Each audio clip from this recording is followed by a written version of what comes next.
ಬದ್ಧತೆ ಹಾಗೂ ನಿರಂತರ ಪರಿಶ್ರಮದಿಂದ ಯಾವ ರೀತಿ ಯಶಸ್ಸು ಸಾಧಿಸಬಹುದು ಎನ್ನುವುದಕ್ಕೆ ಸೇವಾ ವಸತಿ ಯೋಜನೆಯ ಪ್ರೇರಣೆಯಿಂದ ಪ್ರಾರಂಭವಾದ ಮಹಿಳಾ ಸ್ವಸಹಾಯ ಸಂಘಗಳೇ ಒಂದು ಜ್ವಲಂತ ಉದಾಹರಣೆ.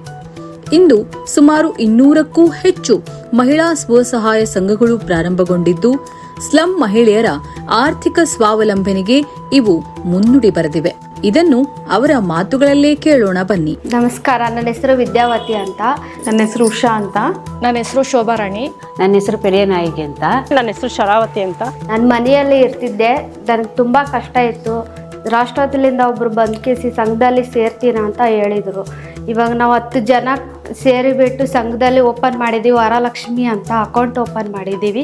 2001ರಲ್ಲಿ ನಾವು ಓಪನ್ ಮಾಡಿದ್ದೀವಿ. ಒಬ್ರಿಗೊಬ್ರು ತುಂಬ ಹೆಲ್ಪ್ ಆಗ್ತಾಯಿದೆ. ಸ್ಟಾರ್ಟಿಂಗ್ ನಾವು 5,000 ತೊಗೋತಿದ್ವಿ. ಇವಾಗ 5,000ಲಿಂದ 10,000, 10,000ಲಿಂದ 20,000 ತೊಗೋತಿದ್ವಿ. ಯಾರಿಗಾನ ಏನಾನ ಕಷ್ಟ ಅಂತ ಬಂದುಬಿಟ್ರೆ ನಮ್ಮ ಹತ್ರ ನಾವು ಲೀಡರ್ 2 ಜನ ಇದ್ದೀವಿ. ಅವ್ರ ಲೀಡರೆಲ್ಲ ಸೈ ಮಾಡಿಬಿಡ್ತೀವಿ. ಏನು ಕಷ್ಟ ಇದೆ ಏನಿದ್ರು ಹೇಳ್ಕೊಂಡು ಕಾಸು ತೊಗೋರಿ. ಹಾಸ್ಪಿಟ್ಲಿಂದರೆ ಹಾಸ್ಪಿಟ್ಲು, ನಿಮಗೆ ಯಾವುದಕ್ಕೆ ಆಗಲಿ, ಮದುವೆ ಅಂತ, ಗೃಹ ಪ್ರವೇಶ ಅಂತ ಯಾವ್ದನ್ನೇ ಬರಲಿ ನಮ್ಮ ಹತ್ರ ತೊಗೊಳ್ರಿ, ಕಟ್ಕೊಂತ ಹೋಗ್ರಿ, ಚೆನ್ನಾಗಿರ್ರಿ. ಏನೇ ಹೆಲ್ಪ್ ಇದ್ರೂ ಕಾಸು ತೊಗೋರಿ, ಕರೆಕ್ಟಾಗಿ ಕಟ್ರಿ. ಭಾರತ್ ಮಾತಾ ಸಂಘ ಅಂತ ನಾವು 10 ಜನ ಸೇರಿದ್ದೀವಿ ಅದರಲ್ಲಿ. ಆಮೇಲೆ ಒಂದು 5,000 ಫಸ್ಟ್ ಸ್ಟಾರ್ಟಿಂಗಲ್ಲೇ 5,000 ತೊಗೊಂಡ್ವಿ. ಆಮೇಲೆ ಇವಾಗ 10,000, 20,000, 30,000 ಎಲ್ಲ ತೊಗೊತಾ ಇದ್ವಿ. ಇವಾಗ ಮಕ್ಳ ಫೀಸ್ಗೆ ತುಂಬ ಹೆಲ್ಪ್ ಆಗ್ತಾಯಿದೆ. ಬೇರೆ ಕಡೆ ಬಡ್ಡಿಗೆಲ್ಲ 10% ಬಡ್ಡಿ ಇತ್ತು. ಇವಾಗ ನಾವು ಇಲ್ಲಿ 2% ಬಡ್ಡಿ ಇದೆ. ನಮ್ಮ ಸ್ವಸಹಾಯ ಸಂಘದ ಹೆಸರು ನವಜ್ಯೋತಿ. 3 ವರ್ಷ ಆಯಿತು ಸ್ಟಾರ್ಟ್ ಆಗಿ. ತಿಂಗಳಿಗೆ 500 ರೂಪಾಯಿ ಉಳಿತಾಯ ಕಟ್ತಾ ಇದ್ದೀವಿ. ಇವಾಗ ಬಡ್ಡಿ ಹೊರಗಡೆ ಬಂದು 10% ಇದೆ. ಇಲ್ಲಿ ಬಂದು ಸ್ವಸಹಾಯ ಸಂಘದಲ್ಲಿ 2% ಇದೆ. ಈ 2% ಬಡ್ಡಿ ಕೊಟ್ಟರು ಅದು ನಮಗೆ ವಾಪಸ್ ಬರುತ್ತೆ ಸಂಘದಿಂದ. ನನ್ನ ಮಗಳು ಇವಾಗ ಲಾ ಮಾಡ್ತಾ ಇದ್ದಾಳೆ, ಫೈನಲ್ ಇಯರು.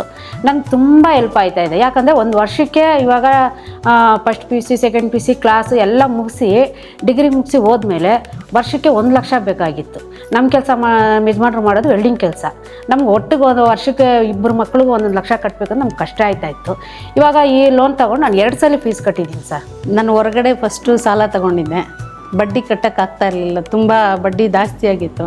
ಇಲ್ಲಿಗೆ ಬಂದ ಮೇಲೇ ನಮ್ಗೆ ಇಲ್ಲಿ ಸಹಾಯ ಆಗಿ ನಾವು ಅಲ್ಲಿ ಬಡ್ಡಿ ಕಟ್ತಾ ಇದ್ದಿದ್ದನ್ನು ಅರ್ಧಕ್ಕರ್ಧ ಕಡಿಮೆ ಮಾಡಿದ್ದೀವಿ. ನನಗೆ ಸ್ವಲ್ಪ ದುಡ್ಡು ತುಂಬ ತೊಂದರೆ ಇತ್ತು. ಯಾಕೆಂದರೆ ನನ್ನ ಮಗು ಒಂದು ಸ್ಪೆಷಲ್ ಚೈಲ್ಡು. ಅವನಿಗೆ ಈ ಥರ ತಿಂಗಳು ಥೆರಪಿ ಕೊಡಿಸ್ಬೇಕು ಅಂದರೆ ತುಂಬ ಕಷ್ಟ ಆಗ್ತಿತ್ತು. ಹೊರಗಡೆ ನೋಡಿದ್ರೆ 1 ಲಕ್ಷಕ್ಕೆ 5%ಇಂದ 10%ವರೆಗೂ 10%ವರೆಗೂ ಇದೆ. ರಾಷ್ಟ್ರೋತ್ಥಾನ ಕಡೆಯಿಂದ ಶ್ರೀ ಲಕ್ಷ್ಮಿ ಉಳಿತಾಯ ಸಂಘದಲ್ಲಿ ನಾನು ಜಾಯಿನ್ ಮಾಡಿದೆ. ಹತ್ತತ್ರ 1 ಲಕ್ಷದವರೆಗೂ ನಾನು ಲೋನ್ ತೊಗೊಳ್ಳೋಕ್ಕೆ ಪ್ರಯತ್ನ ಪಟ್ಟೆ. ಅದರಿಂದ ನನಗೆ ಎಷ್ಟೋ ನನ್ನ ಮಗುಗೆ ಎಜುಕೇಷನ್ಗೆ ಎಷ್ಟೋ ಹೆಲ್ಪ್ ಆಯಿತು. ಬಡ್ಡಿ ತುಂಬ ಕಡಿಮೆ ಇದೆ. ತಿಂಗಳು ಇದು ಬಡ್ಡಿ ಸಮೇತ ನಾವು ಲೋನನ್ನು ಕ್ಲಿಯರ್ ಮಾಡ್ಕೊಂಬರ್ಬೋದು. ಎಲ್ಲ ನಮ್ಗೆ ಒಟ್ಟಿನಲ್ಲಿ ಹೆಲ್ಪ್ ಆಯ್ತಾ ಇದೆ ಸರ್. ಏನೂ ತೊಂದರೆ ಇಲ್ಲ. ರಾಷ್ಟ್ರೋತ್ಥಾನಕ್ಕೆ ಅಲ್ಲಿ ನಾವು ಮೀಟಿಂಗ್ ಅದು ಇದು ಕರೆದಾಗ ಅಲ್ಲೂ ಬರ್ತೀವಿ. ಅಲ್ಲೂ ನಮ್ಗೆ ಒಳ್ಳೆ ಮರ್ಯಾದೆ ಕೊಡ್ತಾರೆ, ಚೆನ್ನಾಗಿ ನೋಡ್ಕೋತಾರೆ. ಅದಕ್ಕಿಂತ ಇನ್ನೇನು ಬೇಕು ಸರ್. ನಮ್ಮದೇ ನಮ್ಮ ದುಡ್ಡು ಇದ್ರೂ ನಮ್ಮದೇ ನಾವೇ ಸಹಕರಿಸ್ಕೊಂಡು ನಾವೇ ಹೋಗ್ತಾ ಇದ್ವಿ. ನಮ್ಗೆ ತುಂಬ ಹೆಲ್ಪ್ ಆಯ್ತಾ ಇದೆ ಸರ್ ಇದರಿಂದ.